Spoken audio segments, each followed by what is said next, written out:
أهلا بيكم في قناة فانزيلة الجمل. قبل ما نبدأ الفيديو ما تنسوش اللايك والاشتراك في القناة عشان يوصلك كل جديد. يلا بينا نبدأ، وهنبدأ بحمل سلمى زوجة الأسطورة. طبعا كلنا مستغربين، الحقيقة جالنا أسئلة كتير جدا من الفانز بتقول إن سلمى حامل. تعالوا مع بعض نرد عليهم. سلمى يا جماعة لما حملت في بيبي هند قالت على طول في فيديو الأسطورة وسلمى مش بيحبوا يخبوا حاجة على الفانز، ده غير إن بيبي هند لسه عندها 1.5 سنة ما شاء الله. تعالوا مع بعض نرد على السؤال ده، وطبعا الإجابة هتكون إن سلمى مش حامل علشان مفيش أي أعراض ظاهرة عليها، وكمان سلمى بتظهر في الفيديوهات والفلوجات بشكل مستمر.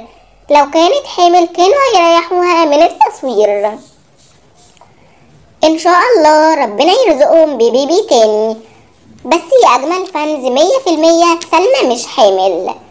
تعالوا مع بعض نشوف الصورة اللي نزلها مستر احمد على الانستا، والحقيقة الصورة دي نزلت النهاردة على اكاونت مستر احمد على الانستجرام. الصورة جميلة جدا مع احلى بيبي في الدنيا، بيبي اصالة، ربنا يخليها لكم ويحفظها ويبارك فيها. وبس كده نكون وصلنا لنهاية الفيديو.